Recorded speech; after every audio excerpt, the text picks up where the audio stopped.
neste dia de hoje. Tenho muita deferência por sua prática, você é maravilhosa, eu tenho um carinho muito grande, e, assim, é difícil falar, porque uma das primeiras vezes que eu fui a São Paulo, eu fui muito bem recebido por Reixin Sensei, e passeamos, andamos de carro, conheci a mãe dela, foi uma tarde maravilhosa. Então, assim, isso já se vão Minha 12 mãe anos, faleceu já há talvez. 9 anos, foi uns 12, 10, 12, isso mesmo. 10 anos, talvez. Algo assim. Uhum. Mas eu sou um fã assim, de carteirinha seu, não tenho muito o que falar. Então, assim, passo a sala para você, a sala é sua, você pode. Desculpa o barulho aqui, estamos em Yu-Gi-Oh, né? Treinamento. Os meninos estão limpando. Que delícia ouvir isso. Estão limpando o chão. Mas a sala é sua, fique à vontade para conduzir da forma que a senhora achar melhor. Fazer uma leitura e depois o comentário, leitura intercalada com comentário, enfim. A sala é sua, a prática é sua. Muito obrigado pela sua presença. Seja bem-vinda. Obrigada, Shuei Sensei, que eu também recebi um grande acolhimento seu lá em Sojiji, aí, em Sojiji, né? No meu Suicê, você foi realmente mãe e pai da minha prática de Suicê, a exemplo de Mestre Dogen e Mestre Keizan. Eu agradeço muito ter me ajudado a fazer a cerimônia. É assim que a Sangha se revela, né? Joken-san também estava lá, então foram momentos muito especiais assim para nós, né, da nossa Sangha. E para mim, quando eu recebi esse convite por você, por Kyoho-san também, pela Raquel, eu acho que esse período de pandemia, né, foi um período, está sendo um período que nós estamos né, estamos online.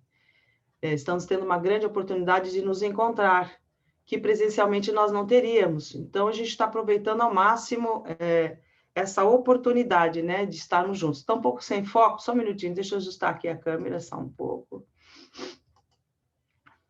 Não sei se foi meu óculos, mas foi a câmera. Então, esse período, nós estamos nos integrando de uma forma muito intensa, né?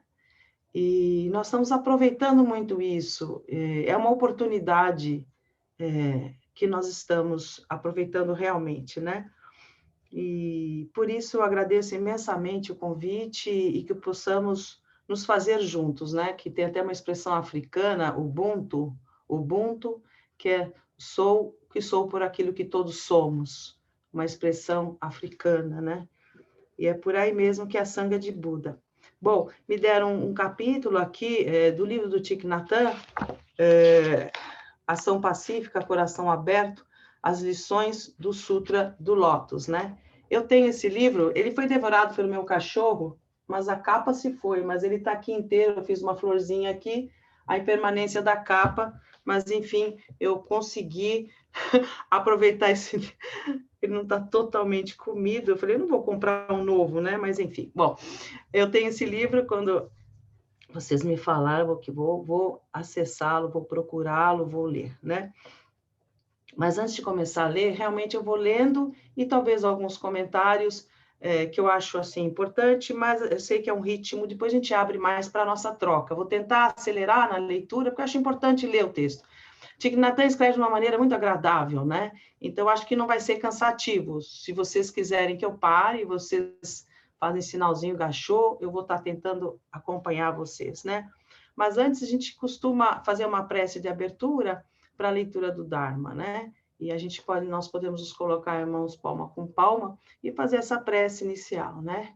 O Dharma, incomparavelmente profundo, infinitamente sutil, é raramente encontrado, mesmo em centenas e milhões de anos. Agora podemos vê-lo, ouvi-lo e compreendê-lo, que possamos completamente clarificar o verdadeiro significado dos ensinamentos do Tathagata.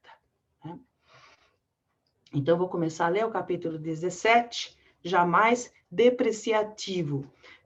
A gente teve a oportunidade de ler o Sutra do Lótus na Sala de Sutras do Zen do Brasil, né? E essa tradução jamais depreciativo está pelo Sutra de Lótus, do livro que eu li do professor Marcos Ubirajara, está sem desprezo, né? Jamais depreciativo ou sem desprezo. Bom, vamos lá. O som tá bom para vocês? Tudo bem? Tá ok? Vamos lá ler. Uma das mais importantes e influentes escolas do budismo chinês, a escola Tendai, ou Tiantai, divide o Sutra do Lótus em duas partes. Os primeiros 14 capítulos representando a dimensão histórica e os últimos 14 representando a dimensão suprema. Então, Thich Nhat Hanh começa a resgatar esse método utilizado no Sutra. Esse método, porém, tem algumas falhas. Há elementos da dimensão suprema nos primeiros 14 capítulos e elementos da dimensão histórica nos demais. Há também uma terceira dimensão importante, a dimensão da ação. Eu diria aqui que o Sutra do Lótus fala muito dos meios expedientes, né? É um sutra que revela meios expedientes para transmitir o Dharma. Eu acho que o que mais destacou no Sutra do Lótus, né, essas estratégias pedagógicas dos bodhisattvas, né, para chegar na mensagem que se deseja. Enfim, a dimensão da ação. Essas dimensões não podem ser separadas, elas intersão. Aqui está um exemplo. Quando olhamos para um sino, podemos ver que ele é feito de metal. A manifestação do sino carrega a substância do metal em si. Assim, dentro da dimensão histórica, a forma do sino. Podemos ver a dimensão suprema, a base sobre a qual ela se manifesta. Quando o sino é tocado, ele produz um som agradável. O som agradável criado pelo sino é a sua função. O propósito do sino é oferecer som para praticarmos. Esta é a sua ação. A função pertencente à dimensão da ação, a terceira dimensão sendo inseparável das dimensões histórica e suprema. Necessitamos estabelecer uma terceira dimensão do Sutra do Lótus para revelar a sua função, a dimensão da ação, né?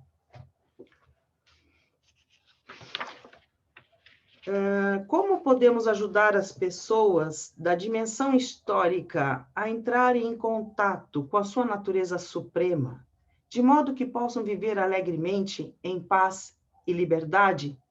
Aqui, Thich Nhat Hanh faz uma divisão um tanto arriscada entre dimensão histórica e natureza suprema, tá? Porque se nós formos ler Mestre Dogen, né, não há separação. Mas, enfim, estamos falando de método. Mas aqui há uma sutil separação entre dimensão histórica e natureza suprema. Uma ressalva que eu gostaria de passar para vocês, nós somos da Soto Zen, o Mestre Dogen é muito rígido, né? Quando ele fala da natureza Buda. E aí a gente até recomenda que depois a gente possa ler o capítulo 22 do Shobogenzo, Natureza Buda. O que é essa natureza suprema que Thich Nhat Hanh está trazendo aqui para nós? Depois a gente volta a falar sobre isso. Bom, como ajudar as pessoas da dimensão histórica a entrarem em contato com a sua natureza suprema, de modo que possam viver alegremente, em paz e liberdade? Como podemos ajudar aqueles que sofrem a abrirem a porta da dimensão suprema, de tal forma que o sofrimento suscitado pelo medo, desespero e ansiedade possa ser aliviado? Aí, reuni todos os capítulos sobre os grandes bodhisattvas nessa terceira dimensão da ação, a esfera da prática engajada dos bodhisattvas. Como esse momento promovido por vocês, né, é um momento bodhisattva. Praticar o caminho e liberar os seres do sofrimento é a ação dos bodhisattvas. O Sutra do Lótus nos introduz a vários grandes bodhisattvas, tais como Sadaparibhutta, jamais depreciativo, Brahmacharyaraja, foi difícil estudar essa palavra, viu? Mas assim, Brahmacharyaraja, o rei da medicina, Gadiga Dashvara, som maravilhoso. Avalokitesvara, ouvidor dos sons do mundo. E Samantabhadra, universalmente valoroso.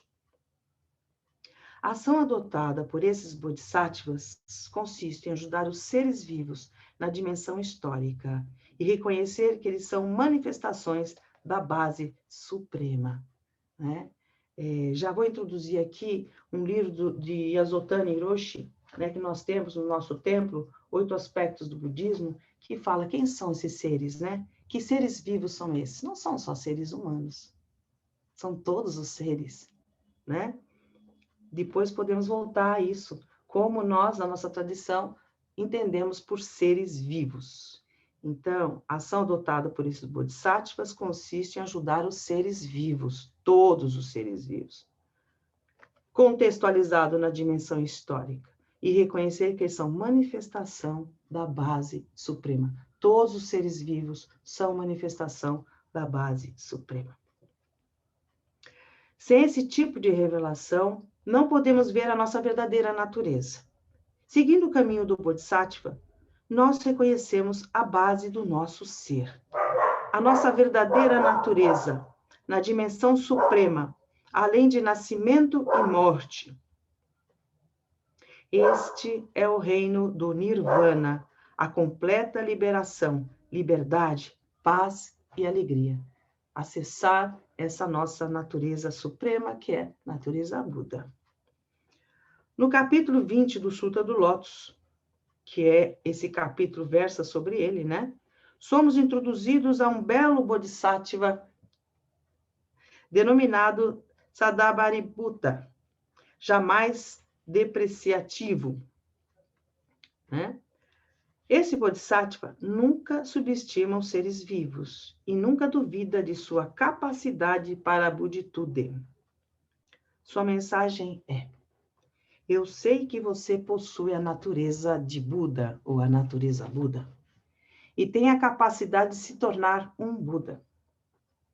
Isso representa exatamente a mensagem do Sutra do Lótus.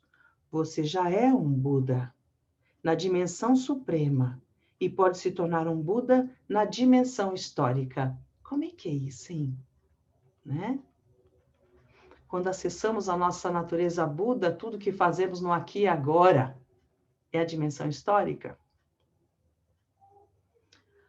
A natureza de Buda, a natureza da iluminação e amor, já está dentro de você. Tudo que você precisa fazer é entrar em contato com ela e manifestá-la. Aqui Thich Nhat Hanh diz que a natureza Buda está dentro de nós. Existe um monge que diz assim: o universo é uma joia arredondada, onde não existe dentro, fora. Que dentro é este que Thich Nhat Hanh tenta localizar a natureza Buda? Nós, às vezes, cometemos, nós praticantes budistas, às vezes queremos criar substância à natureza Buda, sendo que uma das características da natureza Buda é não substancialidade, é não eu, uma das características, né? E não substancialidade. Mas, enfim, o que é esse dentro, fora, né?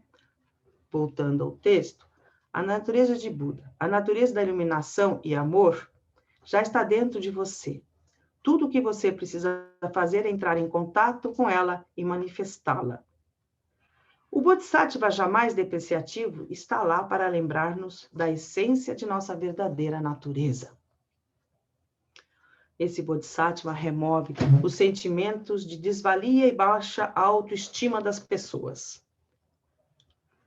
Thich Nhat Hanh coloca aqui palavras que eu digo para vocês ocidentalizadas, né? Ocidentais, coloca uma dimensão da psique humana, né? Por isso que o monge Thich Nhat Hanh criou muita proximidade dos seus textos no Ocidente.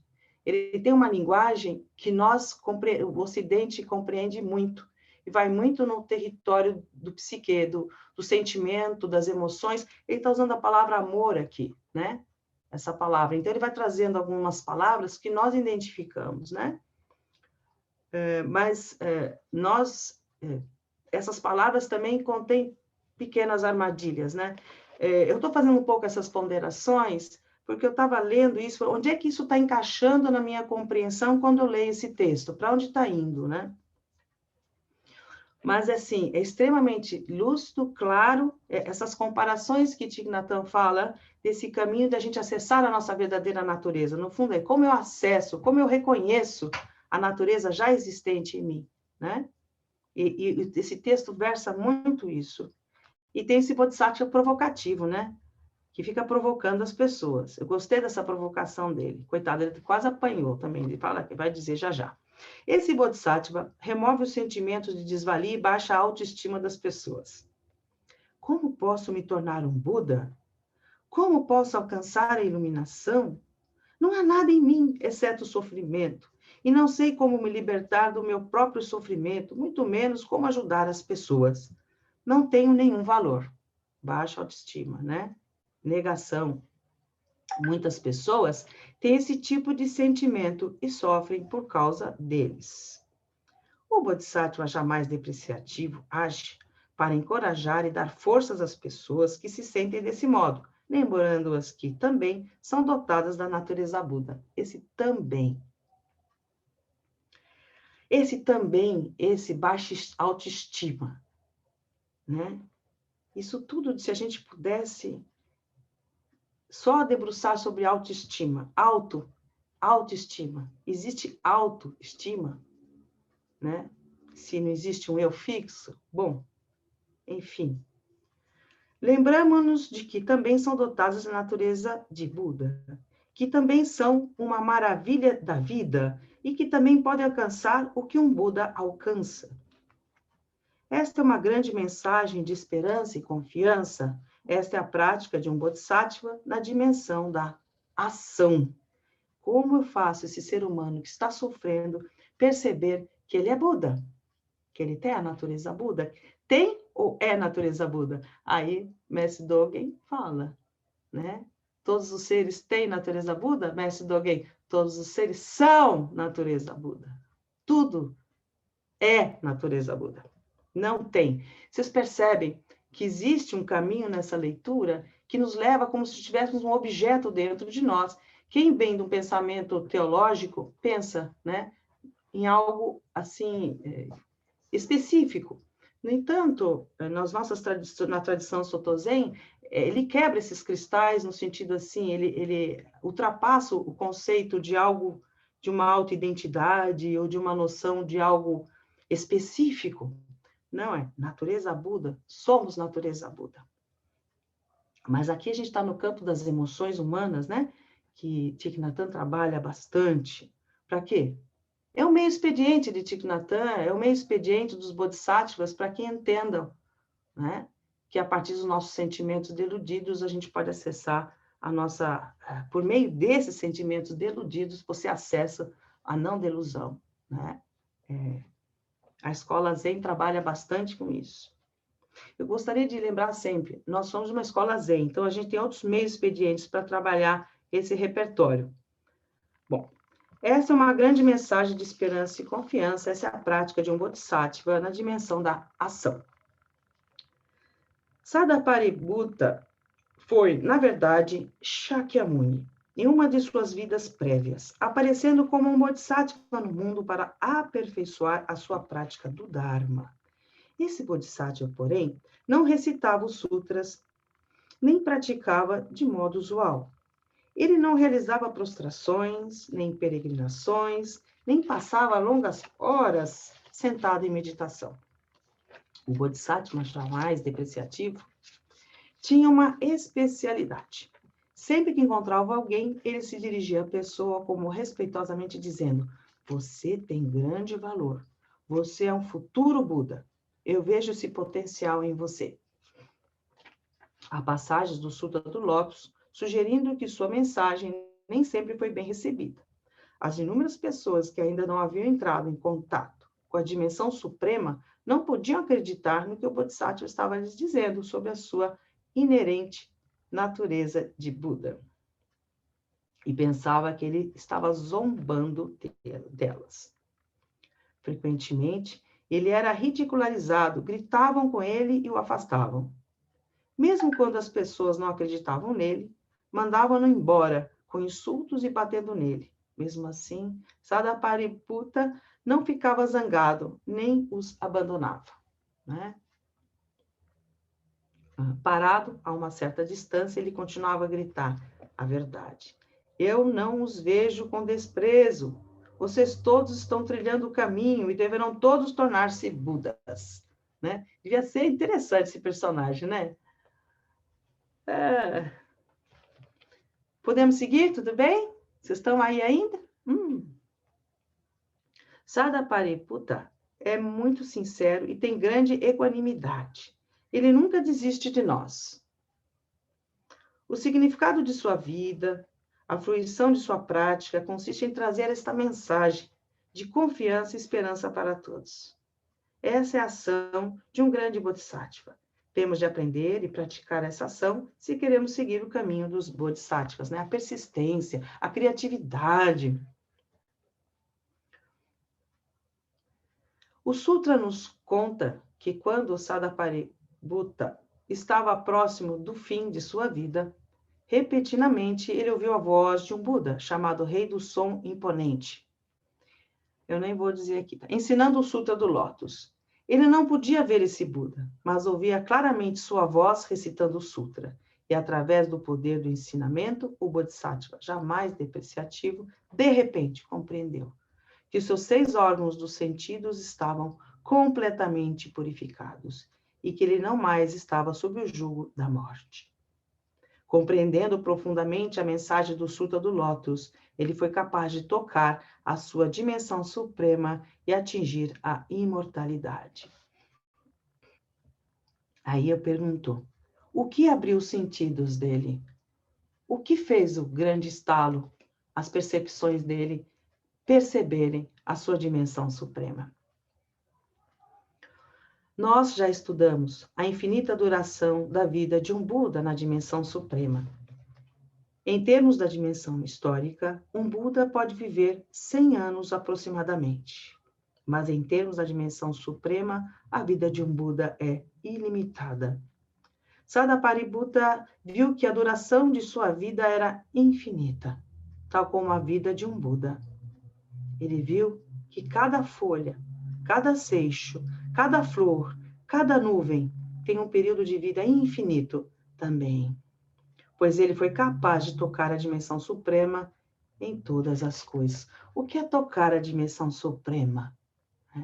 O que é tocar? Como tocar? O que é isso? Que você adquire uma percepção sem limites de tudo que existe. Este é um dos aspectos essenciais da mensagem do Sutra do Lótus. Quando seus órgãos dos sentidos foram purificados, ele pôde enxergar profundamente como 6 órgãos dos sentidos, olhos, ouvidos, nariz, língua, corpo e mente, produzem os 6 tipos de consciência, né? A consciência dos olhos, a consciência dos ouvidos, do nariz, a consciência da língua, do corpo e a consciência mente, entre outras consciências, né? Quando os seus sentidos foram purificados, o que é purificado, gente? Né? Esse é outro conceito. Essas palavras me pegam, porque se fala purificado, existe o não purificado. Vai muito para o pensamento dualista, né? Você vê, a gente precisa ainda usar palavras para mostrar uma realidade.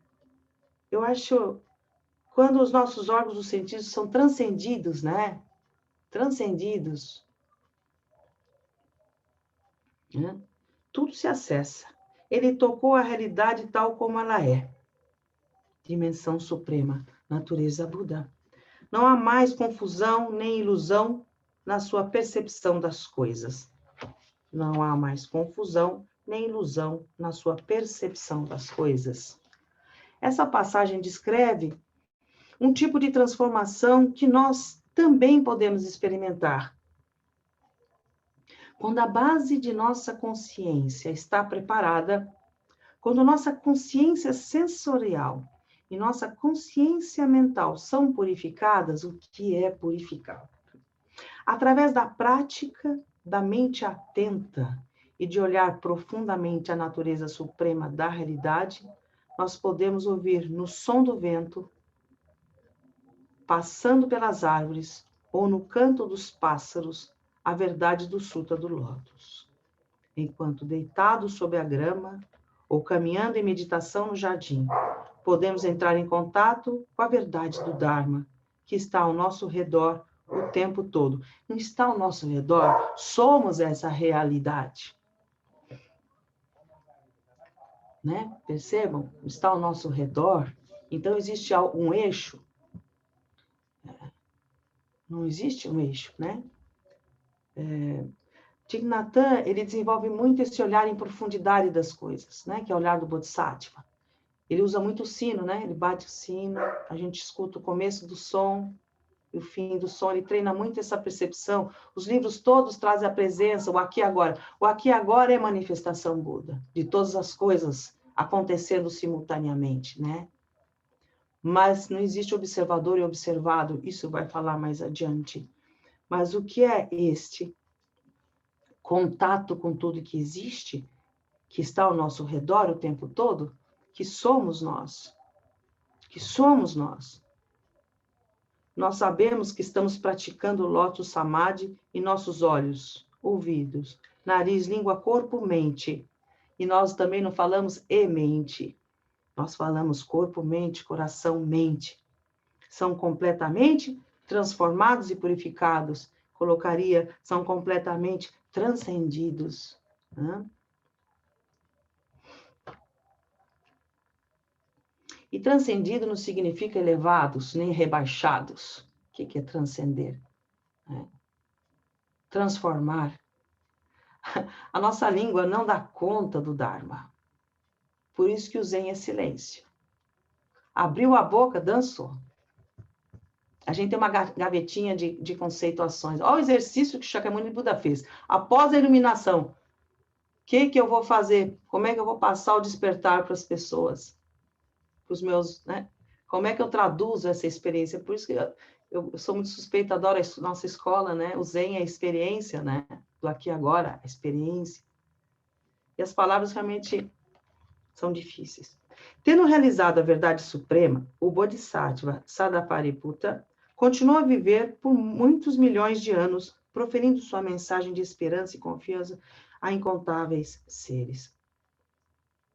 Assim podemos ver que o Sutra do Lótus é um tipo de elixir para uma vida longa.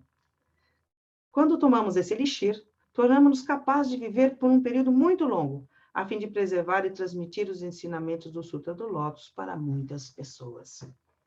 Sabemos que a nossa verdadeira natureza é não nascida e não sujeita à morte. Assim, nunca mais a temeremos. Sem começo nem fim. Quando pergunto, mas qual é o princípio do budismo, né? Querem saber o princípio. Não há princípio nem fim. Assim como Sadapariputta, continuamente nós ousamos a compartilhar o maravilhoso Dharma com todos, nós ousamos, hein? Com todos os seres. Nós ousamos compartilhar o maravilhoso Dharma com todos os seres vivos. E todos aqueles que pensavam que o Bodhisattva estava apenas zombando deles, finalmente começaram a compreender. Não é que ele tinha razão? Danadinho.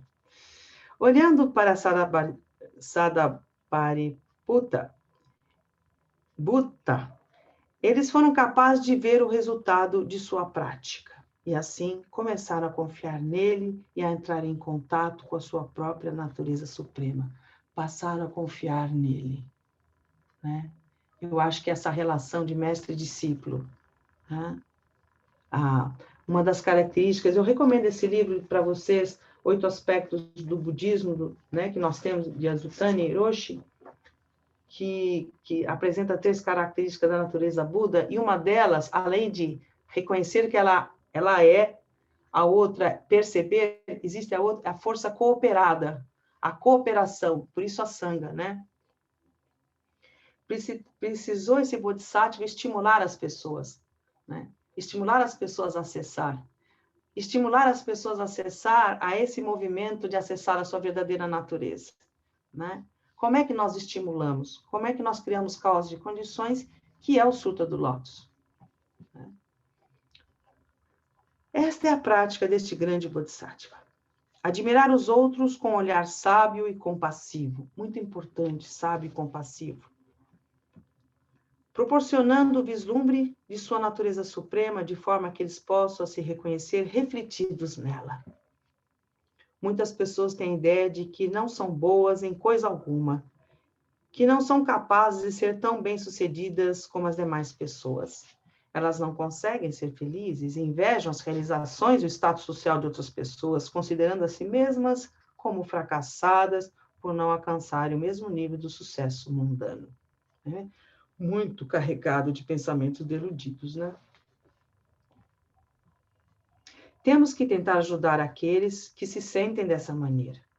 Seguindo a prática do Sadaparibhutta, devemos ir até eles e dizer: você não deveria nutrir um complexo de inferioridade. Vejo muitas sementes boas em você, as quais podem ser desenvolvidas e torná-lo um grande ser. Se você olhar mais profundamente para dentro de si mesmo, entrar em contato com essas boas sementes, será capaz de superar essa sensação de desvalia e manifestar a sua verdadeira natureza, né? Acredite em você. Que sementes são essas? Um professor chinês, mestre Guishan, escreveu: não devemos olhar para nós mesmos com desprezo. Não devemos nos sentir desvalidos e relegados a um segundo plano. Né? Essa questão. Só esse assunto valeria uma conversa, né? Essas palavras são destinadas ao nosso despertar na sociedade. Essas palavras, a gente chega para as pessoas, a gente tem sido muito chamado nos online, né, esses eventos online, a questão da depressão, né, do quadro emocional das pessoas.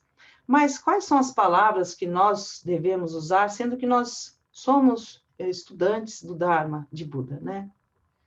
No curso de Introdução ao Zen Budismo, que a gente está dando aqui no Zen do Brasil, no caminho de outros aspectos, memória correta o primeiro, ou ponto de vista correto, depende da tradução, eles ficam muito bravos com a palavra correto, começa por aí, né? Não é correto, certo, errado, mas adequado, claro, né? A memória é correta. Intersomos com tudo que existe. Tudo está em constante transformação.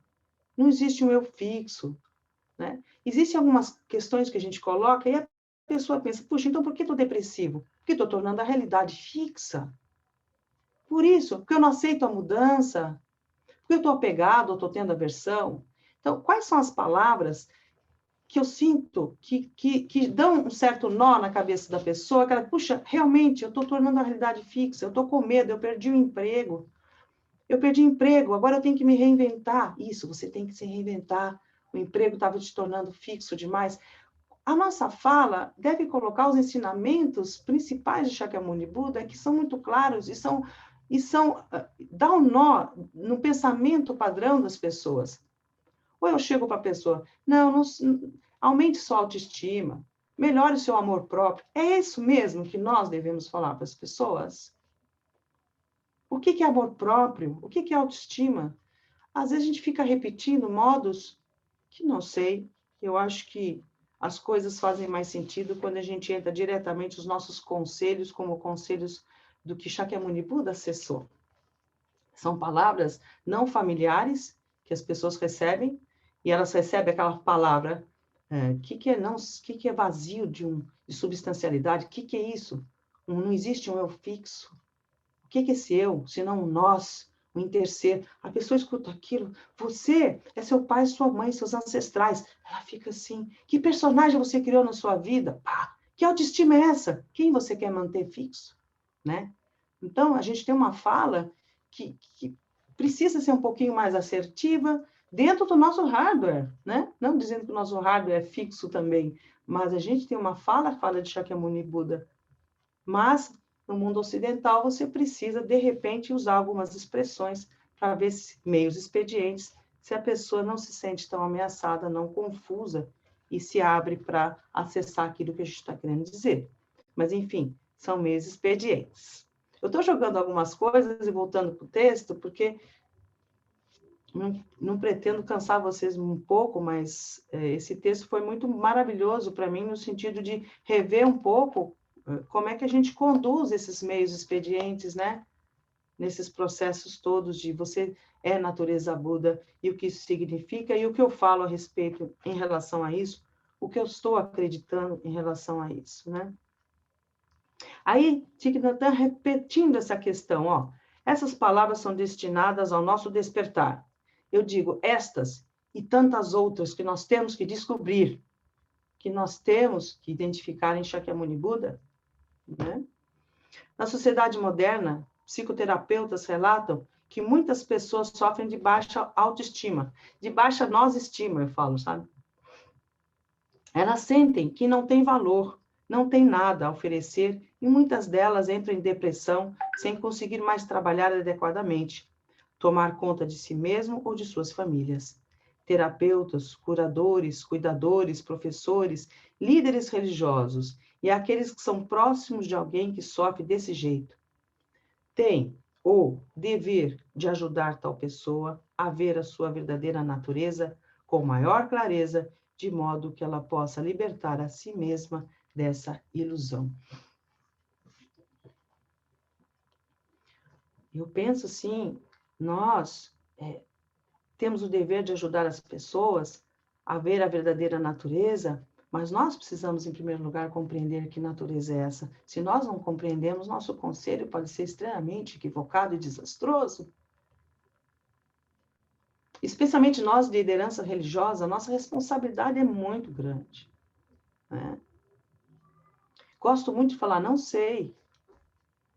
O que você está sentindo? Só que a pessoa está numa planície, né?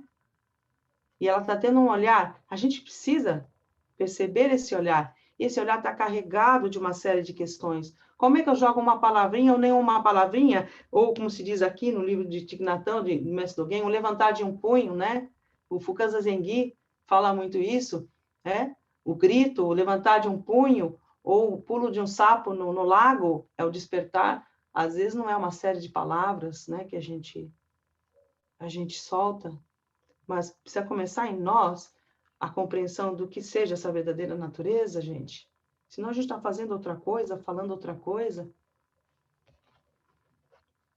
Se conhecemos amigos ou membros da família que veem a si mesmos com desprezo, sem forças, incapazes de fazer qualquer coisa boa ou significativa, e vemos que essa autoimagem negativa tirou dela toda a felicidade, devemos tentar ajudar nosso amigo, irmão, irmã, nossos pais, esposa, esposo ou companheiro a remover este complexo.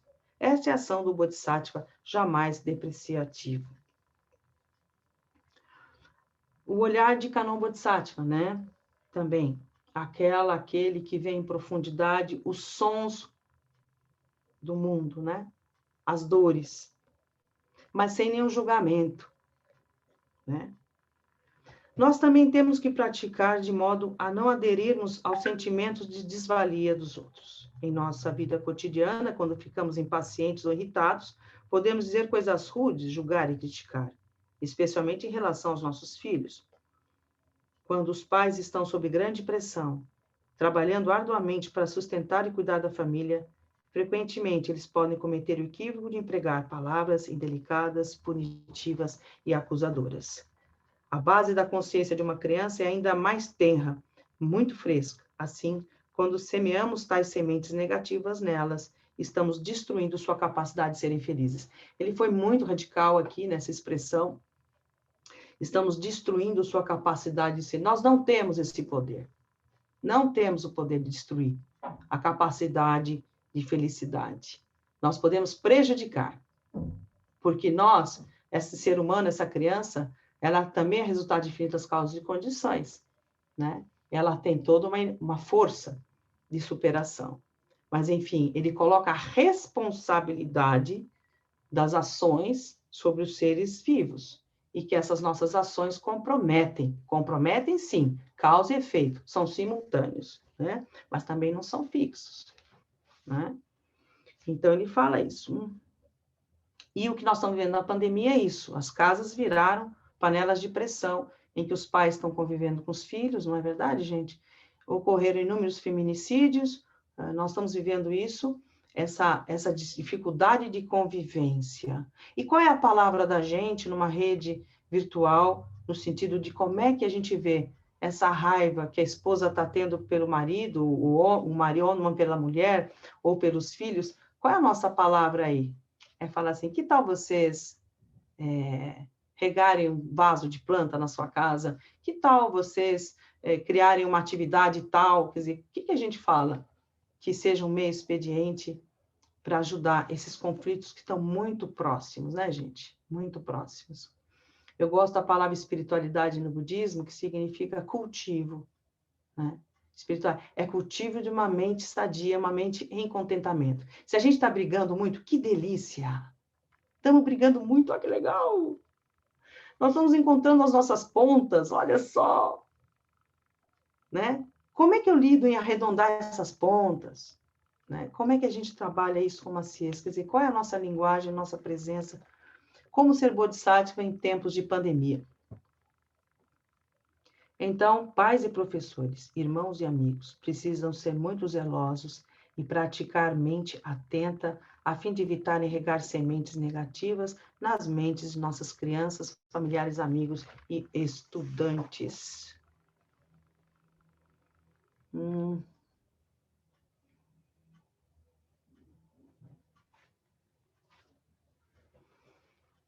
Deixa eu só ver uma coisa. Eu vou ler um trechinho rapidinho, tudo bem? Posso seguir? Vocês estão aí? Vocês podem tomar água, tomar café? Depois a gente pode parar. Faltam ainda umas 3 páginas. Isso. Posso seguir? Eu fui ler um pouco um trechinho do Natureza Buda de Mestre Dogen, do capítulo 22, do Shobogen Zo. Então, imagina, Mestre Dogen devia ser muito bravo, irritado, né? Pavio curto, devia ser, né? Vocês acham que era? Era, né? Ele falava assim, natureza Buda é sempre total existência, porque total existência é natureza Buda. Total existência não significa miríades coisas, nem existências individuais. Olha só, não significa existências individuais. É expresso por um punho levantado no ar. Não é grande nem pequena. A total existência está além do nível de todos os sábios e além da total existência em si mesmo. Alguns dizem que natureza Buda é como a semente de uma planta. Pega aqui. Ele falou semente, eu lembrei. Quando recebe a chuva de nutrientes do Dharma, naturalmente desabrocha em folhas, flores, aparecem frutos que têm suas próprias sementes. Relacionando natureza Buda com essa função, né? Aí ele fala, essa é uma visão de pessoas comuns, não iluminadas. Ele é bem suave.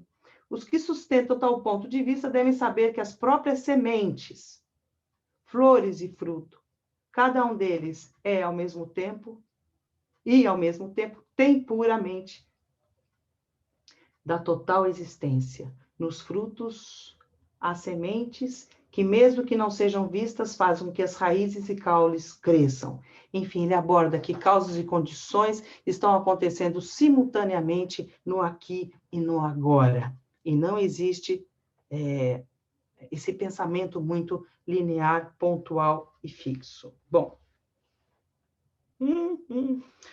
Seguindo. Posso seguir? Essa coisa da semente é muito importante, porque existe quase um pensamento condicionado. Eu rego a semente negativa, sujo o negativo. Eu rego a semente positiva, sujo o positivo. Temos que tomar cuidado com essa forma de pensar. Às vezes, a semente negativa cria causas e condições que levam o positivo dentro do negativo. Bom, quando nossos alunos ou entes queridos têm sentimentos de baixa autoestima, temos que encontrar um meio de ajudá-los a transformar esses sentimentos, para que possam viver com maior liberdade, paz e alegria. Mas se a pessoa está num patamar de sentimento, a gente precisa tirar o chão dessa pessoa, às vezes. Temos que praticar exatamente como o Bodhisattva jamais depreciativo, que nunca desistiu das pessoas, nem perdeu a paciência com elas. Paciência, ciência da paz. Ciência da paz é uma necessária agressividade. Na cultura de paz não violência, agressividade não é no sentido de violência, mas se colocar em movimento para, energia focada e direcionada. Então, paciência é energia focada, direcionada com sabedoria. Né? Então, nem perdeu e você usa sua criatividade para os meios espelhos. Você trabalha muito com a paciência. A paciência é um dínamo que você trabalha muito, inclusive com o silêncio. Mas continuou sempre a segurar diante delas o espelho de sua verdadeira natureza. Interessante, né? Eu gostei muito dessa frase dele. Ele fala assim: nunca desistiu das pessoas, nem perdeu a paciência com elas. Ele perdeu um pouquinho sim, tá? Ele perdeu, mas aqui está dizendo, nem perdeu a paciência com elas, mas continuou sempre a segurar diante delas o espelho da sua verdadeira natureza de Buda, da sua verdadeira natureza Buda. E você fica com o espelhinho assim, ó, você, ó, mentira, você, ó. Sempre procuro praticar esse tipo de ação. Certa vez, 2 jovens irmãos vieram passar um tempo comigo. Esse é legal. Lembrou agora do Ryozan, com as máquinas dele lá da fábrica. Um menino mais novo estava muito interessado na máquina, enquanto estava mexendo nela. O motor queimou. No instante em que eu pressionava um botão para mostrar a eles como ela funcionava, o menino pequeno pressionou uma outra tecla ao mesmo tempo, e assim sobrecarregou o mecanismo da máquina. O irmão mais velho, você sabe para que serve o irmão mais velho, né, gente? Irritado disse: Tai, você apenas queria nos mostrar a máquina. Por que ele tinha que fazer isso? Ele estraga tudo o que toca. Né? Lá com o dedinho assim. Foram palavras muito ásperas vindas de um menino tão novo. Talvez ele tivesse sido influenciado ao escutar seus pais, não é assim? Ou outros membros da família. Usarem tal linguagem repressora, estava apenas repetindo o que tinha ouvido, sem se dar conta do efeito que elas poderiam ter sobre seu irmão menor. Então, repetimos palavras. Eu estou para escrever um texto sobre quando o irmão torna-se a berlinda. Quando o irmão torna o centro das... É o caso do meu irmão, que está com AVC, né? Tornou-se o centro. Ah, ele é assim, porque a vida foi assim, porque isso foi assim. Todos os irmãos tecem altas teses sobre os irmãos. Né? A gente é especialista em condenar irmão e irmã, né? Quando é especialista de pai e mãe. Ah, eu sou infeliz por causa do meu pai, por causa da minha mãe. Né? Foi Monja Coen Hiroshi que me fez amar meu pai, por exemplo, que eu tinha muitas críticas do meu pai. Né? A Hiroshi falava, Monja Coen Hiroshi, que causas e condições fizeram com que o ser humano agisse dessa forma? Nossa, nunca não tinha, imagina, percebido. Aí é impossível julgar qualquer coisa, qualquer gente, qualquer situação, quando você coloca a lei da causalidade aí, não como determinismo, gente, mas que a gente compreenda que essa é a forma como esse ser vivo está se manifestando, e é uma forma como eu estou lendo ainda a manifestação desse ser vivo, né? Bom, eu acho que eu poderia continuar mais um pouquinho, mas eu acho que o texto todo, né, vocês podem continuar a ler, mas o texto todo a gente pode parar para fazer uma troca agora se vocês quiserem, eu posso continuar mais um pouco, ou o texto todo faz essa referência, né, de que a gente tem que ter essa determinação de meios expedientes, da ação, de fazer com que todos despertem e percebam a sua natureza Buda, né? Essa determinação, e mostrada muito por esse Bodhisattva. Deixa eu ver, o que mais? Porque aí a gente já pode seguir para uma troca. Ele fala muito essas relações que nós temos entre as pessoas de ajuda. Deixa eu ver. Vou para a página 175, quem está acompanhando aí. No final, antes do último parágrafo. A missão de um professor do Dharma, de um Bodhisattva, requer uma grande dose de amor. Eu gostei desse dose de amor. Equanimidade e acolhimento. A missão de um professor do Dharma, de um Bodhisattva, requer uma grande dose de amor. Qual é a missão de um professor do Dharma, gente? de um Bodhisattva? Grande dose de amor, equanimidade e acolhimento? Né? O que é isso? Sadavariputta representa a ação da inclusão, Kshanti. Kshanti, uma das 6 paramitas, aqui ele fala novamente da paciência, a questão da paciência. E podemos ver essa grande qualidade em todos os discípulos. Purna, o qual é louvado pelo Buda no 8º capítulo do Sutra do Lótus. Enquanto o Sutra do Lótus apenas menciona Purna de passagem, ele é o protagonista de um outro sutra, o ensinamento dado a Maitrayaniputra. Neste sutra, após o Buda ter instruído Purna, na prática, ele perguntou: onde você irá compartilhar o Dharma? Ah, essa aqui foi boa. Onde você irá compartilhar o Dharma e formar uma sangha? O monge respondeu que queria retornar à sua região nativa, a ilha de Sunaparanta, no Mar do Leste. O Buda disse: Bhikshu, esse é um lugar muito difícil. As pessoas lá são muito rudes e violentas. Você acha que tem capacidade de ir lá ensinar e ajudar? Sim, creio que posso fazer isso, respondeu Purna. Se eles gritarem com você e o insultarem, Purna respondeu, se eles apenas gritarem comigo e me insultarem, eu penso que eles estariam sendo suficientemente gentis, pois pelo menos não estariam atirando pedras e vegetais podres em mim. Mas mesmo que fizessem isso, meu senhor, eu ainda pensaria que eles estariam sendo suficientemente gentis, pois pelo menos não estariam usando paus para me bater. Buda continuou. E se eles batessem com paus em você?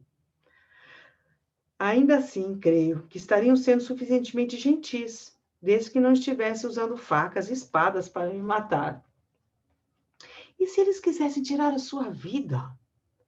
É possível que resolvam destruí-lo por você estar trazendo um novo tipo de ensinamento, algo que talvez eles não possam entender num primeiro momento, podendo se tornar muito desconfiados e hostis, advertiu Buda.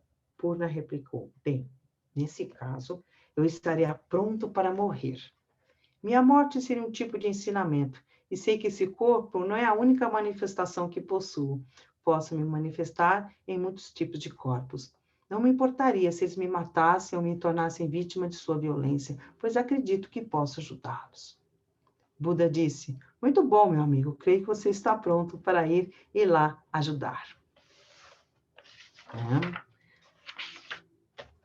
Assim, Purna foi para aquela terra e foi capaz de reunir uma sangha leiga de 500 pessoas, praticando os treinamentos da mente atenta e estabelecendo uma comunidade monástica com cerca de 500 praticantes. Vocês percebem que Purna não estava apegado a qualquer resultado. Ele queria ajudar. O que fosse que acontecesse, ele tinha clareza dessa natureza. Nós, que vamos criar sanghas, comunidades, o que nós queremos? Ajudar? Criar meio espírito? Estamos apegados a alguma coisa? A autoestima? Vamos usar essa sacolinha de conceitos, né? Quando a gente vai criar uma sangha? Como é que é isso? Não existia um eu fixo aí, não existia. Existia um bodhisattva desejoso de ajudar os seres humanos, os seres vivos, né? A isso. Então, independente se vivesse, se morresse, se apanhasse, não apanhasse, não estamos fazendo apologia da violência ou qualquer de passividade nem pacifismo, gente, não é isso, né? Ah, você boi de piranha, ah, que delícia, você boi de piranha, as piranhas, né? Aquela história que você coloca um boi velho para atravessar o rio, as piranhas vão no boi e a boiada passa. Vocês já ouviram falar essa frase? Aliás, a boiada passa, alguém ouviu em algum lugar? Isso foi a fala do ministro nosso do meio ambiente em outro contexto. Desculpa, foi uma fala de rodapé agora. Saindo do rodapé, voltando para nosso contexto. Não temos vocação para sermos mortos no sentido, mas não é esse o sentido que Purna coloca, né? A não apego ao desejo do Bodhisattva de estar num lugar que ele não tenha nenhum controle ou governabilidade. Ele estava de peito aberto, estava com disponibilidade. O que é disponibilidade num contexto? Essa disponibilidade trouxe 500 praticantes, né? Trouxe uma sangha. mas também ele não sabia os resultados que ocorreriam. Então, essa natureza Buda aberta, né? Ele foi bem-sucedido em sua tentativa de ensinar e transformar os hábitos violentos das pessoas naquele país. Purna exemplifica a prática de Kshanti, inclusividade. Estamos terminando o texto. Sadaparibhuta pode ter sido uma vida futura ou prévia de Purna. Nós também somos assim. Se soubermos como praticar a inclusão, então também seremos a vida futura desses grandes bodhisattvas. Sabemos que a duração da vida de Sadaparibhuta é infinita, e assim podemos estar em contato com a sua ação e aspiração a qualquer momento. E quando seguimos a prática de inclusão do Bodhisattva jamais depreciativo, ele renasce em nós naquele exato momento.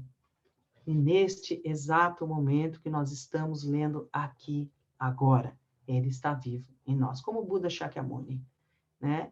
Buda, Dharma e Sangha, os 3 joias do budismo, a Sangha torna Buda vivo, né? Dharma, os seus ensinamentos. Assim estamos aqui nesse momento, nesse dia, nessa rede online, com todos os Budas e Bodhisattvas vivos aqui, agora, no olhar de cada um de vocês, na escuta de cada um de vocês. Então, podemos iniciar a jornada do Bodhisattva, carregando em nosso coração a profunda confiança que atingimos a partir desse vislumbre, e assim podemos compartilhar essa confiança e visão com os outros. Uma das coisas que eu aprendi muito nessa prática do Zen, né, é coração-mente, né? Nosso coração-mente. Kokoroshin, não sei. Terapeutas e outros profissionais da saúde, professores do Dharma, professores de escola, pais, membros da família, colegas e amigos, todos podem aprender a praticar, como Sadaparibhuta. Seguindo o caminho da fé, confiança e inclusividade, podemos ajudar muitas pessoas a se libertar do sofrimento, da autoimagem negativa. Ajudando-as, esse autoimagem negativa, nós precisamos desconstruir esse conceito de autoimagem negativa. O que se tornou cristalizado nesse ser humano, né? Que a gente deve desagregar isso, né? Desconjuntar. Onde ela começou a ser agregada como autoimagem negativa? Né? Como é que você explode isso? Como é que você... ontem eu assisti um filme sobre radioatividade, né? Muito incrível. Como é que a gente, com as palavras do Dharma, vê que a autoimagem é uma visão deludida, né? Ajudando-as a reconhecerem sua verdadeira natureza e conduzindo-as para a dimensão suprema. No Zen, na nossa tradição Mahayana, não existe caminho gradual. Como é que eu faço que ela, de um momento, de um estado, passe para outro? Como é que eu reconheço sua verdade, conduzindo para a dimensão suprema? Como é que ela percebe que nos seus defeitos também há natureza Buda? Como é que a gente descompartimentaliza tudo isso e vê que a experiência da natureza Buda é aqui agora, do jeito que a pessoa é, perfeita como ela é, como ela está aqui e agora, nessa rede de causas e condições. Bom, eu lendo esse texto, concluindo agora, né, eu percebi que numa leitura, numa linguagem traduzida para o português, isso tudo vem do Pali, sânscrito, depois vai para o... Acho que a primeira tradução, não sei se foi para o alemão, depois foi para o inglês, não sei o percurso das traduções, né? Os ensinamentos de Shakyamuni Buda passam por inúmeras caixinhas de conceituais, né? Por isso é importante que nós, praticantes sanghas do budismo, das diversas escolas, não sei se aqui tem várias escolas de diversas tradições, tenham clareza um pouco mais o que é essa natureza, essa dimensão suprema, ou o que é essa natureza Buda aqui e agora, nesse momento onde estamos, que é o que Dogen Zenji Sama traz, né? O aqui e agora, tudo se revela a natureza Buda, né? Então, quando você tem um pouco essa perspectiva, quando você lê qualquer material, ou está tendo, você percebe pequenas armadilhazinhas que o raciocínio está vindo para lá, opa, mas é isso, não é isso? É ou não é?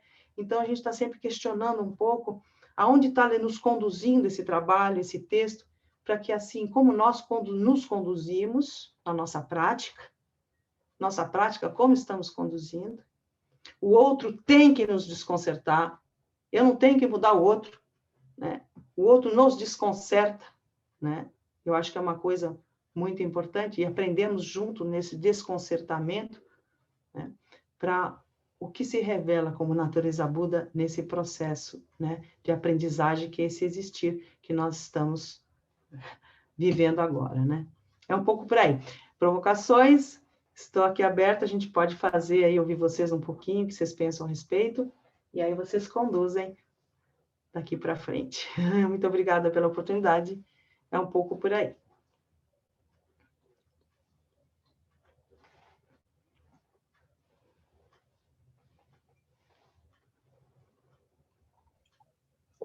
Muito obrigado pela sua fala, Reishin Sensei. É sempre um prazer ouvi-la. Eu abro para as pessoas, por favor, fiquem à vontade, podem encher Reishin Sensei de perguntas.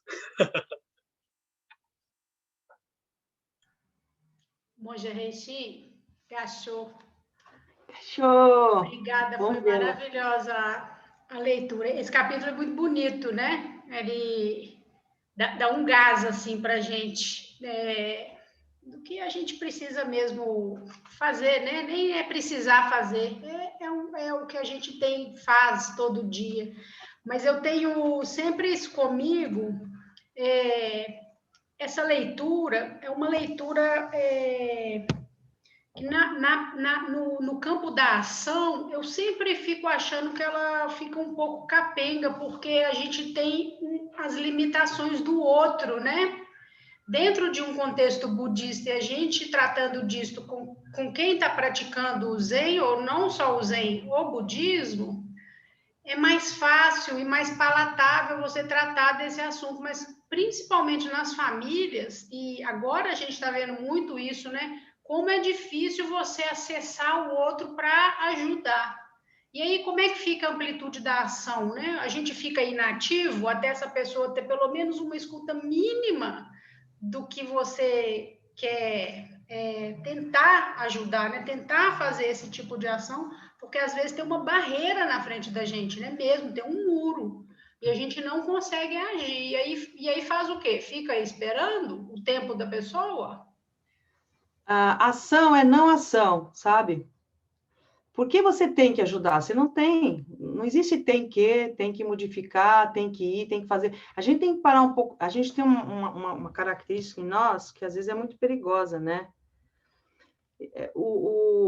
A não ação, né? Por exemplo, eu estou vivendo um contexto familiar muito peculiar, muito interessante, né? A intenção da gente é ajudar, mas o que te diz que você tem que ajudar é o melhor? Por que você acha que a sua ajuda é o que precisa naquele momento? Às vezes não. O que é você ajudar? Às vezes ajudar é levar um prato para o almoço, né? Às vezes ajudar ou vamos assistir um filme, às vezes ajudar não é falar, né? Eu acho que a gente tem, a sabedoria é essa, a sabedoria de ser apropriado. Eu percebo que eu não posso ter aquela fala de saber, aquela fala, porque a gente tem que tomar cuidado com a nossa arrogância. A gente tem é muito tênue. Aí eu sei da verdade, eu sei o que é melhor, eu sei que a minha palavra vai ser boa. Quem disse que vai ser, né? Eu acho que o que tem que ser bom em nós é a escuta. A escuta e a percepção da complexidade do problema.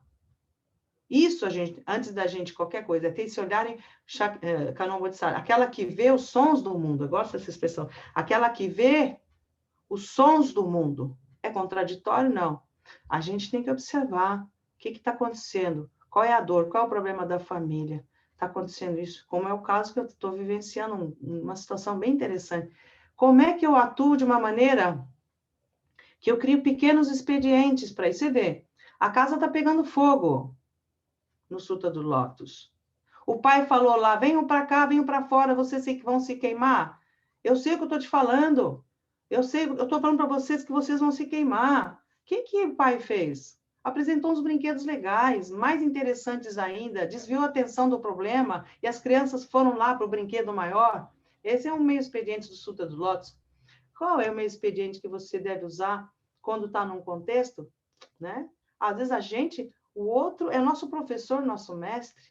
A circunstância, o problema familiar está nos ensinando a entender o que de fato está acontecendo, né? E eles estão sendo os nossos professores, não o inverso. A não ajuda também é uma ajuda, mas a presença adequada é a mais adequada ainda, é o silêncio ou o meio expediente que a gente desenvolve com a mente de sabedoria, né? Eu acho que é um pouco por aí. Poderíamos usar um exemplo, mas assim, que mostra essa sua necessidade de ajuda, né? Mas, às vezes, a gente pode até conversar um caso específico e como é que a gente agiria numa determinada circunstância. A gente pode fazer uma conversa aqui. Como você agiria? Ah, eu agiria assim. Será? É isso? Ah, e a gente vai percebendo que, às vezes, a não ação é a melhor ação em muitas situações, né?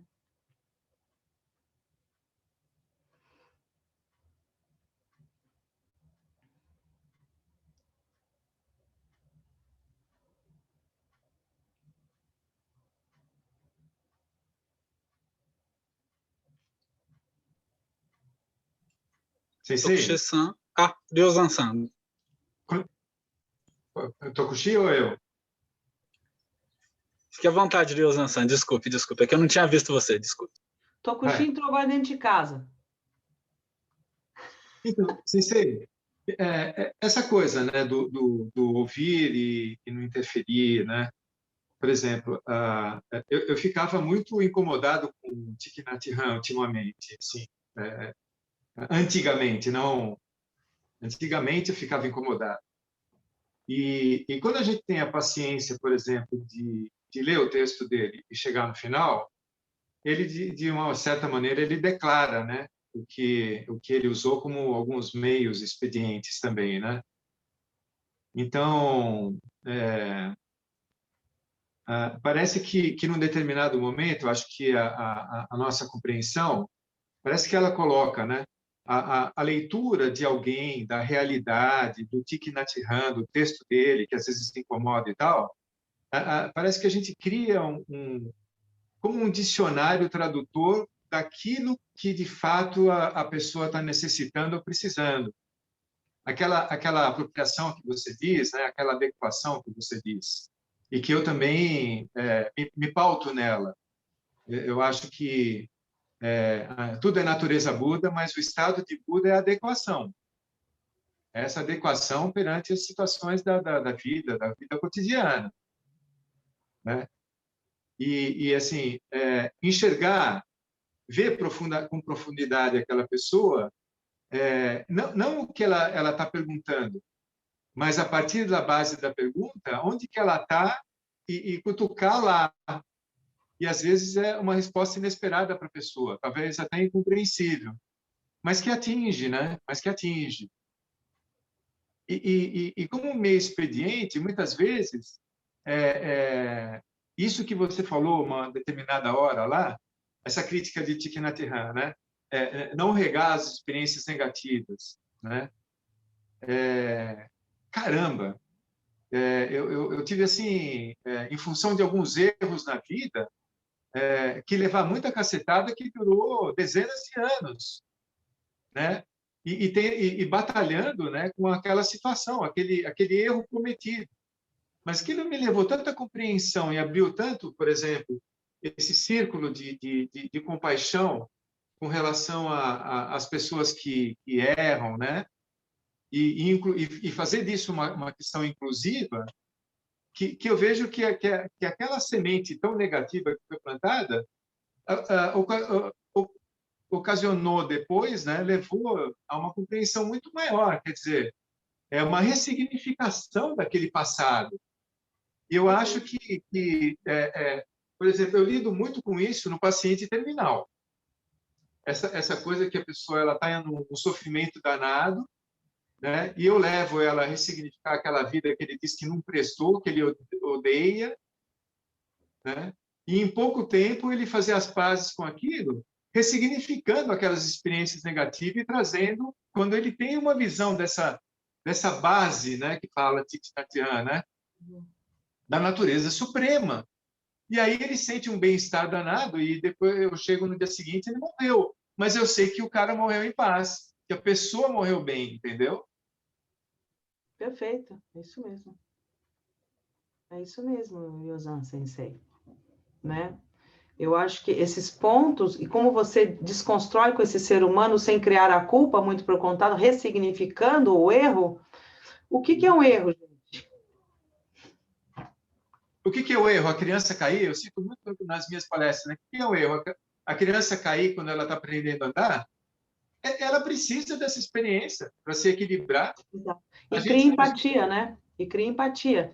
Um alcoólatra, uma pessoa com dificuldades assim, ela vai entender um outro alcoólatra. Se você souber trabalhar essa dificuldade que a pessoa... Quais são as necessidades estão atrás do erro, gente? É isso que a gente tem que perguntar, que a cultura de violência, da não violência trabalha. Por que as pessoas erram? Necessidades não estão sendo atendidas. E fala-se no texto, não sei se foi do Thich Nhat Hanh ou do mesmo do Yasutani, né? Que nós temos necessidades de sobrevivência, temos uma necessidade muito forte de sobreviver, de cuidar da vida, de defesa da vida, e a gente não tem as ferramentas adequadas, erra as ferramentas e aí esbalha, né? E aí erra, poxa, errei, puxa, como é que eu trabalho com isso, né? Mas é isso. Podemos conversar mais sobre isso, Só mais um ponto, né? Quando eu morrer, eu vou te chamar. Quando eu estiver no hospital, vou te chamar, tá? Você faz meu encaminhamento? Faço. Ai, me ajuda, monge. Faço. Se tiver ruim lá, eu vou lá conversar Vai com pôr você. travesseiro na minha cabeça, hein? Seja bonzinho. Não, eu ajudo. Eu piso no tubinho de oxigênio lá e fico com o pé até se liberar para o Nirvana, para o Nirvana. Bom, vamos lá, vai lá, José, vamos dar... Eu queria comentar mais uma coisinha, né? Um ponto que é mais para reflexão do que para pergunta e resposta. Mas uma coisa que tem me incomodado muito ultimamente é a questão da qualificação da pessoa deficiente, a pessoa que tem uma deficiência, né? Poxa, você conhece alguém que não tenha uma deficiência, uma limitação? O conceito de deficiência, concordo. Pessoa com deficiência. Eu acredito, por exemplo, que essa visão, né? Levar essa visão para essa pessoa, para essa criança, para esse jovem, né? Que tem essa deficiência, e levar ele para um zazen onde você pode voar, né? Quando você está em zazen, você não tem o limite nem a deficiência. Você não tem a idade, você não tem a conta bancária, não tem a cor de pele. Nossa, que maravilha, né? Não tem, você não ter a cor de pele, que eu quero dizer assim, e não existe racismo, né? Quando você está em zazen, você não tem idade, você não tem nome. Então você está imerso nessa natureza maior de tudo, e não dualidade, né? E, ao mesmo tempo, você tem todas as deficiências, todas as limitações, todas as questões de memória, de se expressar segundo as experiências que você teve na vida e não segundo a experiência que a pessoa que está na sua frente, né? E agora, essa pessoa, a pessoa deficiente, vamos supor, que qualificação é essa, mas que tenha, essa pessoa pode entrar em zazen, né? Entender essa natureza de tudo e voltar depois para a ação no mundo, para a vida cotidiana, né? E isso não devolve para ela a condição de corrigir a sua questão genética, né? Ela permanece com essa questão genética, mas como a gente, né? A gente tem de vida a morte e se liberta disso. Tchau, bye bye. Não é verdade? E continua nascendo e morrendo. Sem velhice e morte, sem fim a velhice e morte, né? Perfeito. Por aí. Sensei. Obrigada. Obrigado pela sua presença. Você também. Antes do Tokushi-san falar, eu só queria complementar com uma questão. Eu acho a questão da não ação, com relação à sua fala para a resposta de Kyoho-san, né, Heishin Sensei. a questão da não ação, eu acho ela fundamental, né? Só que, assim, mais do que isso, né? Porque quando a gente está... Porque às vezes a pessoa precisa de uma resposta, né? Precisa de uma resposta imediata, né? E aí, o que fazer? Qual é a resposta mais adequada que nós, enquanto monásticos, professores do Dharma, praticantes do Zen, podemos dar, né? Qual seria a resposta mais adequada? Eu entendo e penso que a resposta mais adequada é a sua prática. A sua prática é a sua testemunha. Que foi a mesma resposta que Shakyamuni Buda deu a Mara. Quando Mara se vira para Shakyamuni Buda e fala: você agora atingiu a iluminação, você é o melhor, você é um ser especial. Shakyamuni Buda toca na terra e fala: a terra é minha testemunha, minha prática é minha testemunha. Então, o que a gente pode oferecer de mais precioso para as pessoas que têm dúvidas, para as pessoas que estão precisando de uma resposta ativa, a nossa maior ação dentro... Eu não estou querendo dizer que não deva haver essa não ação, né? Mas dentro desse movimento de não ação, o que a gente tem que mostrar para a pessoa, mais do que talvez um silêncio, é a nossa prática. Talvez a nossa prática possa se configurar em silêncio. Isso é uma das facetas que essa prática pode se manifestar, né? Mas, às vezes, é um sorriso. Uhum. Às vezes é um bom dia. Uhum. Às vezes é um não. Às vezes é um sai daqui. Uhum. Às vezes é vai lavar o rosto. Uhum. Às vezes é já escovou os dentes hoje. Então, assim, isso tudo para mostrar que o que está por trás dessa não ação tem que estar, entre muitas aspas, né, preenchido, tem que estar cheio, tem que estar pleno da sua prática. Você sabe que você faz a reportar não ação? Quando a gente toca um instrumento, por exemplo, shakuhachi, que eu estou estudando, você também toca flauta, né? Uma das coisas que a Yamaoka Sensei, meu professor de shakuhachi, diz que o shakuhachi é sopro e silêncio. O que faz a melodia de qualquer instrumento é a pausa, é o silêncio. Não é ficar tocando notas. Assim, quando eu falo não ação, é no sentido assim, dar essas pausas, né? Porque, conforme o caso, nós, budistas ou professores, a gente tem uma pretensão, a gente vai tocando muito, às vezes a pausa. Quantas vezes o monge Koiroshi simplesmente virou as costas e foi embora, ou ficou em silêncio? Os mestres ensinam assim, ou bate na madeira, a gente sabe, né, como eles ensinam para nós, né? Não ação nesse sentido, desconcertar, que está vendo no aluno um pensamento concatenado, né? Que aí a não ação é no sentido, uma ação invertida que não vai alimentar aquela agitação que está vindo até você, né? E lembrei um aluno, a gente é tutor, né, de um grupo aí, a gente responde várias perguntas lá no nosso site de pessoas.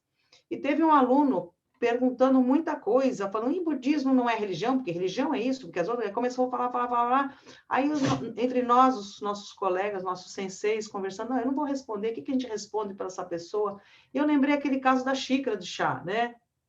Tem que esvaziar a xícara. O mestre foi se enchendo, enquanto você não esvaziar-se, né? Você não vai receber o ensinamento.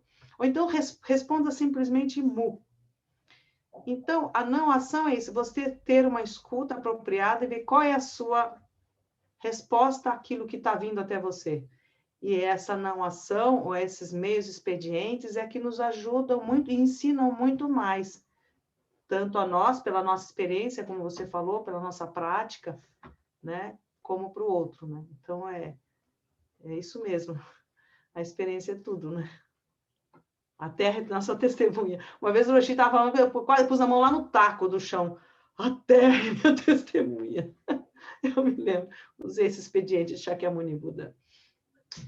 Estou com o Chico, quer falar. Deixa eu citar Não, eu queria citar uma frase Posso citar uma frase para você, Shin-san? Sensei? É a frase daquele do Bouvet, né? Nada faço, contudo nada deixo por fazer, né? Quando você faz essa ação, essa adequação, ausente de um eu, né? Daquele eguinho, né? Eu faço a ação, mas eu faço ausente de um eu. Então, essa é a não ação. Tokushi-san. Gratidão pela oportunidade, né? Pela sua leitura, me suscitou, como sempre, eu sempre falo isso, todo mundo que lê acrescenta algo na minha leitura, além do que eu vi. E os seus comentários hoje, eu sou uma pessoa que adoro palavras, e a senhora trouxe algumas palavras aqui, esmiuçando elas, tentando elaborar e chamar atenção para os conceitos que elas trazem. Então, gratidão com relação a isso. A minha pergunta vai na direção ao encontro, mais uma palavra, com o que a Raquel perguntou para a senhora, porque foi o que me incomodou no texto, ou seja, aquilo que não se aquietou em mim, e eu acho que a angústia de todo mundo, Ryo-san trouxe isso também de uma outra forma, e ele me falou uma palavra que me ajudou a esclarecer, então, gratidão, Ryo-san, e queria partilhar essa pergunta com a senhora e com o Shuei Sensei também, que a gente também partilha do mundo da filosofia junto, né, meu irmão? Então, queria trazer, primeiro, o Sartre fala, não agir é uma escolha também. Então, não agir está dentro daquilo que eu posso fazer. Eu posso fazer e não fazer, e eu escolho não fazer, né? Quando eu escolho não fazer? Na arte marcial, alguns praticam aqui, Shuei Sensei sabe muito bem, tem o que a gente chama de Ma'ai, que é a distância. Alguém fez uma pergunta ali, quando é que eu vou lidar com a pessoa que é agressiva? Se eu já fico longe, eu já estou dando uma resposta. Dois não brigam.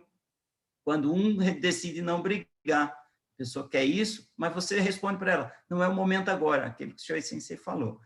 E aí, dentro dessa coisa, assim, eu também fico me perguntando, não seria o ideal essa questão, e aí quando o Shuei falou agora, eu já tinha pensado nisso, Bodhidharma ficou lá na caverna, deu exemplo como a sua prática, e queria alguém sincero para treinar, não qualquer um.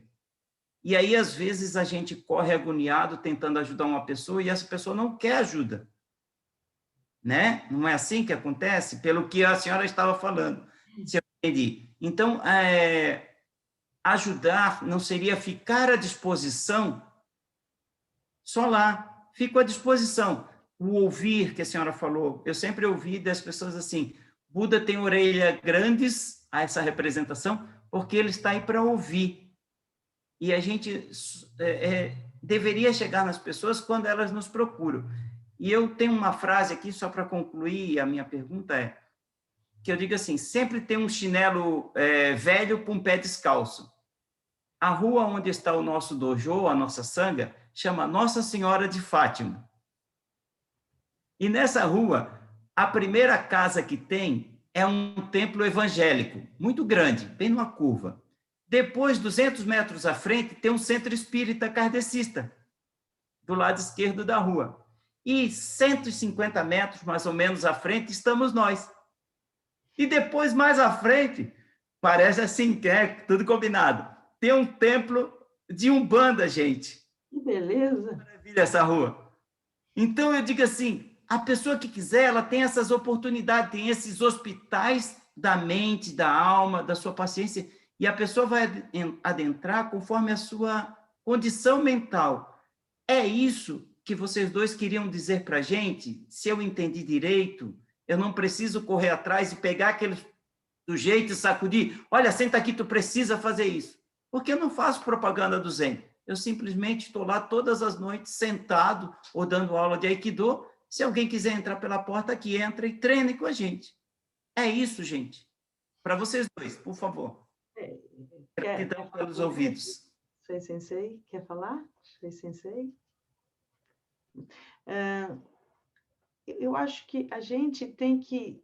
Essa coisa de querer ajudar o outro, às vezes ele é excesso em nós, né?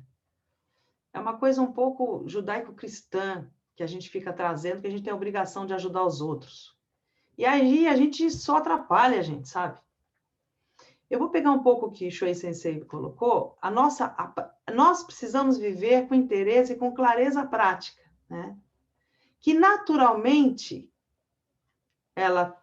a pessoa que está precisando, ela se conecta e vem ao nosso encontro também. Se a nossa prática, ela está em contentamento com a existência, adoro isso. Mestre Doug me fala isso. Vivermos em contentamento, mas contentamento real com a existência. Você está lá trabalhando, fazendo as coisas, você está lá no seu dojo, você está varrendo a calçada, você está trabalhando. A pessoa que precisa, existe, ela é atraída. Né? É lógico que se você está observando uma pessoa sofrendo, você vai usar meios expedientes para que ela chegue, mas você não pode forçar. Ninguém força, porque chega um momento que causas e condições acontecem. Ou com você, ou com terceiros. A gente tem um pensamento judaico-cristão muito complicado, né? De que a gente tem a resposta para ajudar o outro. Temos que parar com isso. Né? Nós não somos suficientes para isso. Né? Eu acho assim, gostei dessa questão que o Shuei trouxe, né? A nossa prática é sincera, com determinação, a gente está lá cumprindo a nossa coisa. A gente observa como eu venho vivenciando uma situação de família. Hoje fiquei distante do meu irmão estava bem nervoso. Eu já sabia como ia funcionar, fiquei distante. Fiquei com outro irmão mais frágil, que é o que está precisando da minha atenção. Você fica se equalizando, né? Como aí, vocês falaram artes marciais. Você vai no movimento, vai. Isso é macio. Não fica polemizando na cabeça, não consegui, porque eu estou... Não, a gente tem que cortar essa missão de resgate das pessoas. Joga isso fora, isso não presta para nada.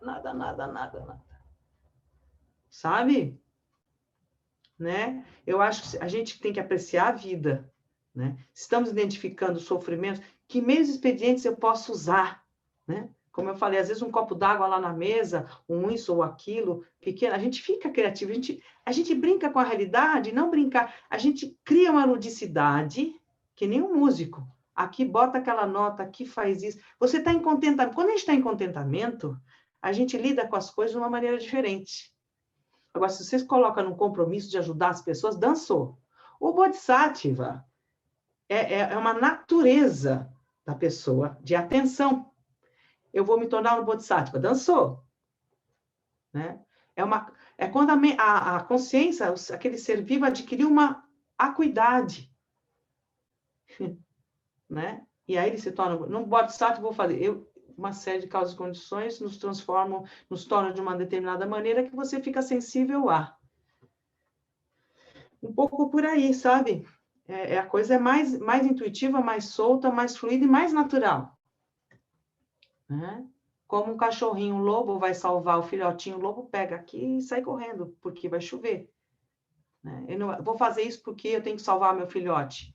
Aí eu gosto de lembrar da nossa natureza original, não original, essa nossa natureza de que a gente tem determinadas formas de atuar, que a gente precisa, de repente, voltar a isso. Nós ficamos muito premeditados, sabe, Tokushi?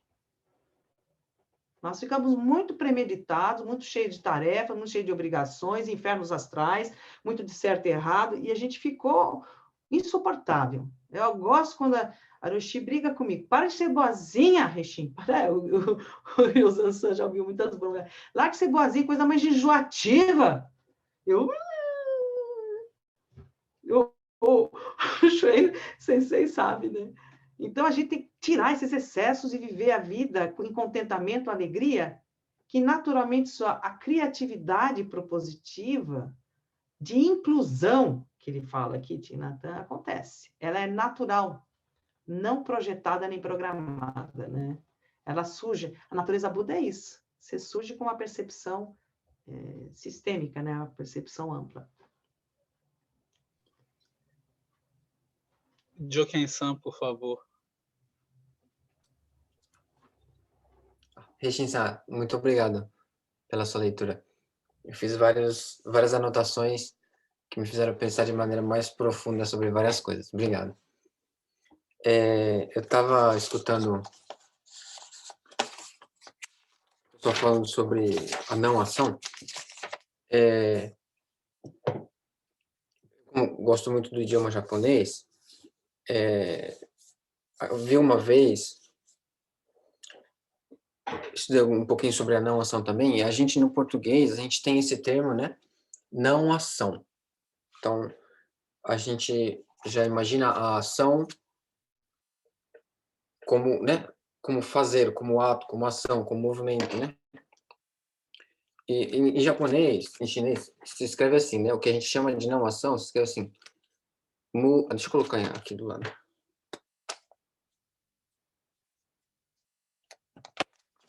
Mui, né? Fala mui. No tal, o pessoal fala wu wei, acho, eu não sei como é que é a pronúncia direito, né? Então, esse mu, ele é uma partícula de negação, e esse i, ele tem vários significados. Ele pode ser usado também, no final da frase, como verbo de ação, né? Nasu, né? Então, se a gente lê ele dessa forma, então, nasanai, né? Não faz. Só que esse i, ele também tem a ideia de intenção. Então, é a não intenção, não necessariamente só a não ação, como não agir, mas não ter a intenção de agir em alguma coisa, né? E é interessante pensar também do ponto de vista de como Dogen constrói o texto dele, que é muito interessante. Tanto esse mu, quanto o hi, de Hishiryo, né?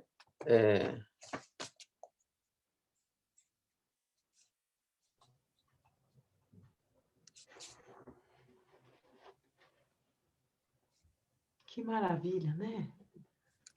Como de Hishiryo, esse hi, ele normalmente ele é usado como algo que significa além ou que está à parte, né? Como se fosse duas margens do rio, né? Então é o que está no meio.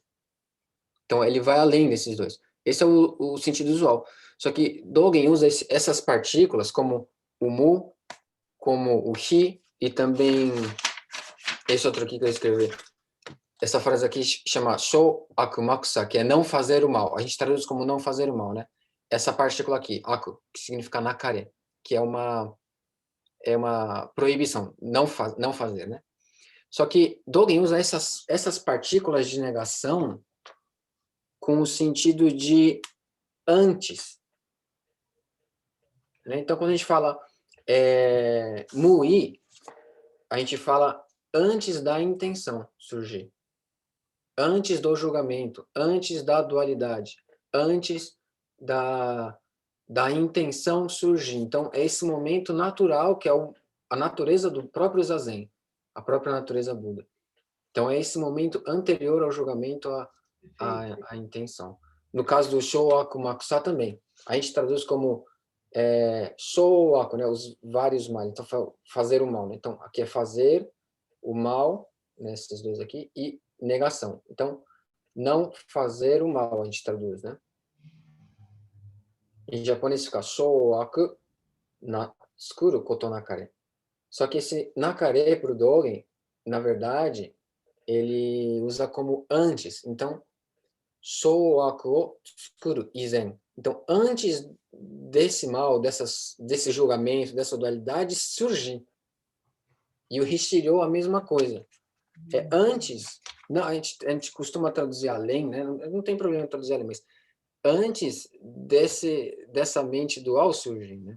Perfeito. Isso é bastante interessante. E só para engatar essa chatice de japonês, de idioma japonês, Rishin-san falou sobre nós sermos a natureza Buda e não nós termos a natureza Buda. Que acontece a mesma coisa com essa frase, né? Ter a natureza Buda, ser a natureza Buda, a gente fala Shitsu Busho, né? Essa frase. Então, ela tem duas formas de ser lida.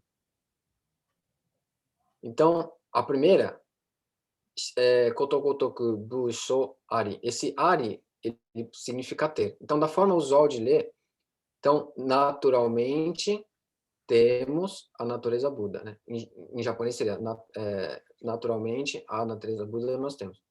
Mas aí, como Dogen interpreta isso, apesar de ser a mesma forma de escrever, a forma de desconstruir a leitura é diferente.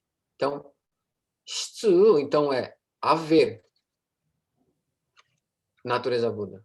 Então nós somos a própria natureza Buda e não temos a natureza Buda. É isso. Obrigado. Muito obrigada. Maravilhoso.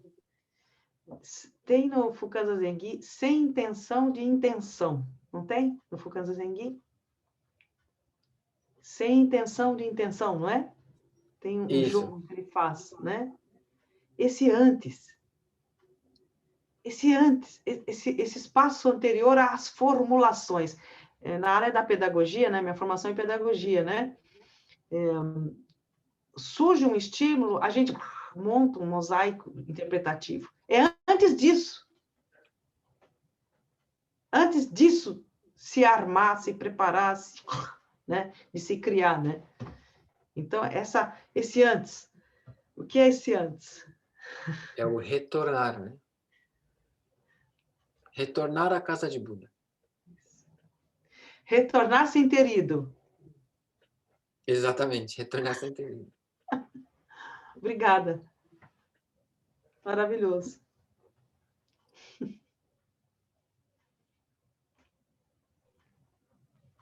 Bem, já passamos um pouco além do nosso horário. Vamos nos encaminhando. Eu gostaria de passar a palavra para Kyoho-san, por favor.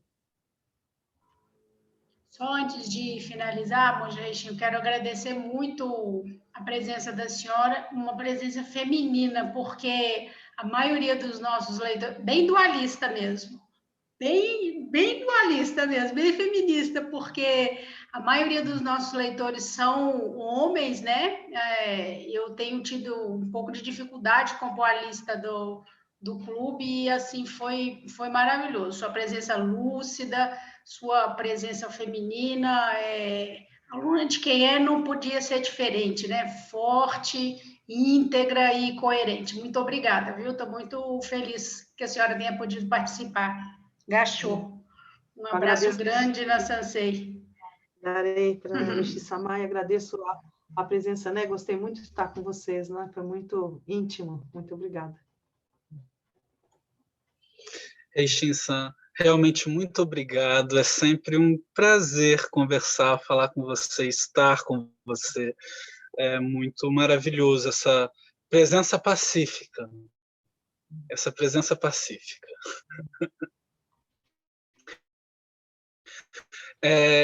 Abro para você dar alguma consideração final e depois encerramos. A questão da não ação surgiu muito, foi o que mais ficou no nosso encontro, né? O que é esse não ação, o que é esse retornar, o que é esse dentro-fora, o que é natureza Buda. Nós que somos da Sangha de Mestre Dogen, Mestre Keizan, Zenji-sama, Mestre Keizan, nós que somos dessa Sangha precisamos um pouco ter mais essa intimidade nessa compreensão da natureza Buda, né? Eu acho que é uma coisa que me chamou muito para mim, para minha reflexão também. E isso foi um aspecto do não controle das coisas, da não governabilidade, essa fluidez, essa flexibilidade, ao mesmo tempo, essa determinação, foco e clareza do que o Dharma de Buda, de fato, nos ensina com os nossos mestres, Mestre Dogen, por exemplo, né? E estarmos em Sangha, para mim, precisamos estar sempre juntos. Che Guevara falava, não vamos nos dispersar. Então, essa força cooperativa fortalece essa ação bodhisattva no mundo, né? Então, que a gente possa realmente ajudar as pessoas agora nesse mundo que está sofrendo de tal maneira com a questão da Covid, e que forma nós criamos meios expedientes para ajudar as pessoas nesse momento tão delicado, que elementos que a gente solta na rede virtual que possa, de fato, ajudar as pessoas nessa situação, que é uma situação que levou as pessoas a um desequilíbrio, a uma desconstrução, mas a construção está acontecendo, muita coisa nova está vindo, e a gente saber um pouco contribuir com isso, em prece, em oração e em prática, né? Prática, iluminação, zazen, vida cotidiana, uma coisa só, um único caminho. Obrigada por tudo, muito bom estar com vocês. Cuidem-se bem.